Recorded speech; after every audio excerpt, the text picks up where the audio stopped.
आज मस्त असे ना गुलाबजाम बनवायचे होते, पण त्याआधी ना सकाळी म्हटलं चला क्लिनिंग करून घेऊया. तर बेडरूम बऱ्याच दिवसापासून क्लीन केलेलाच नव्हता. मग तोही क्लिनिंग झालं, बेडशीटही बदललं आणि वॉश करायला घेतलं.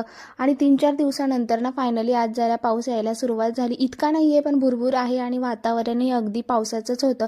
चला आता घेतले होते गुलाबजामुन बनवायला आणि किचन क्लिनिंग केलं त्यावेळेस हे पॅकेट घरामध्ये होतं हे लक्षात आलं. आणि म्हटलं चला एक्सपायर व्हायच्या आधी ना गुलाबजामुन केलेले बरे. आता मोठं पॅक होतं म्हणून अर्धच करायला घेतलं. आणि त्यात मुलांची एवढी लुडबुड होती ना की खाण्यापेक्षा त्यांना करणं खूप महत्त्वाचं होतं. जसं काही तेच पुढच्या वेळेस करणार आहेत. चला त्यांनीही मला मदत केली. त्यानंतर मी ते तळून आणि त्यानंतर पाकामध्ये टाकले. गुलाबजाम अगदी मस्त झालेले होते.